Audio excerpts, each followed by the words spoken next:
Romance anime. It is such a beautiful type, and it also happens to be my personal favorite. I've seen a good amount of them, and this specific one has caught my attention. So the anime I'm talking about today is none other than Love and Lies, or as it's called in Japan, Koito Uso. Now, I did not know anything about this one when I started watching it, so it was something that, actually had an interesting plot to me at first. Now, Love and Lies is set in a futuristic society where Japan has the Yukari system to encourage successful marriages and up the birth rates. So they use compatibility calculations to pair you up with your most, quote, perfect match at the age of 16. And the story revolves around the main character, Yukari Nejima, who is the most normal kid you could ever encounter. And he's loved this girl, Misaki Takasaki, since he was little. So before he turns 16, he wants to confess to her, so he ends up doing it, and it turns out they're both in love. But then he finally gets his notice, and yeah, you guessed it, it's not her.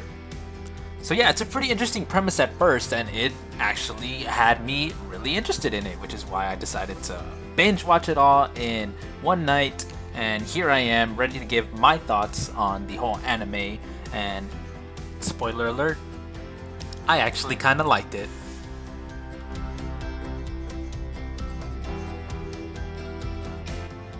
Now, I'm gonna try to talk about what I think of the story as a whole without getting into any spoiler territory. So, the beginning of the anime doesn't waste any time diving right into the main action. You get introduced to the main 4 characters by the second episode, and you get to see how each of them interact with each other in the span of 12. And honestly, I think that it's actually pretty well paced. Well, until around the last 2 episodes, where we're just hit with a bunch of different stuff all at once, and it's just really weird to see. I believe that the show would have benefited with an extra episode or 2, but hey, that's just my wishful thinking. So I'd say that the anime honestly has a pretty solid start and a weird ending. I know that the manga itself is completely different, and I will be reading it soon and maybe do a review on it, but as of right now, I'm just sticking to the anime only, and I'd say that the way the anime handled it, it would be a solid 8.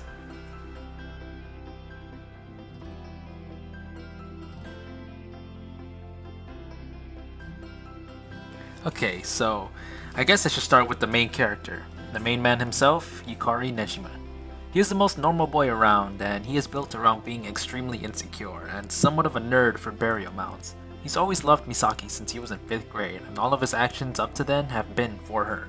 He's not the most amazing of characters, and he does some stuff that are sort of questionable here and there, but he's not totally a bad guy.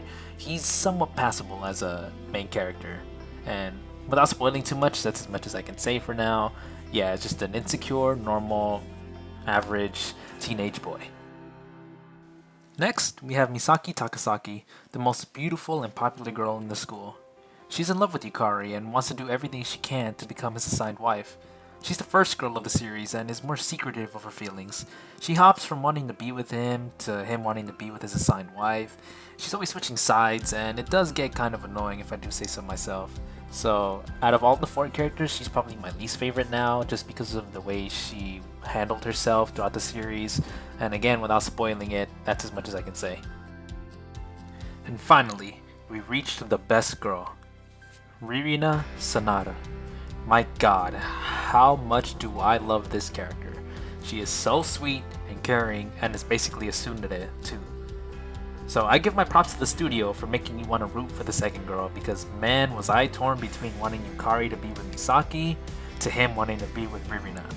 She's been so soft throughout the series until around halfway where she develops feelings for Yukari, and she decides to hide them deep down because she supports Yukari and Misaki to be together, even though it's hurting her inside. She's just the best character of the series, and you can quote me on that.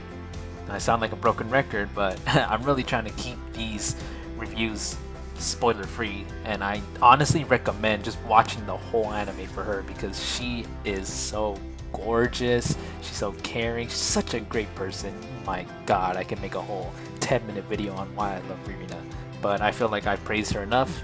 It's time to move on to the final character, Yusuke Nisaka. He's Yukari's best friend. He isn't given as much time as the other 3, but he's also a really great character, my second favorite. He so happens to be gay and has feelings for Yukari that he keeps hidden deep down. He's very mysterious and was shown to care for Yukari and support him in wanting to chase down the girl of his dreams, even if it's killing him inside. Because he wasn't shown as much in the anime, I don't have much to go off of other than him being mysterious and him having feelings for Yukari, but that was just enough for me to be interested in his character. So overall, these characters are pretty fun, and their interactions are really nice to see, even between Nisaka and Ririna, the two most different characters in the series.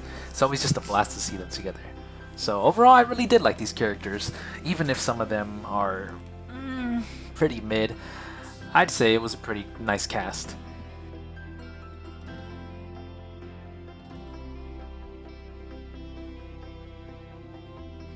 So my final thoughts on this are that I enjoyed it. I liked it through and through, all 12 episodes, and I rated it an 8 on my Mal. And if you're asking me, do I recommend this? I'd say yeah, it'd be worth checking out. It's a solid romance anime, and I really enjoyed it, so I'm not going to guarantee that you will, but hey, it wouldn't hurt to check it out, whether you like it or not. So yeah. I appreciate you for checking out my review, and I'll see you in the next one. Peace.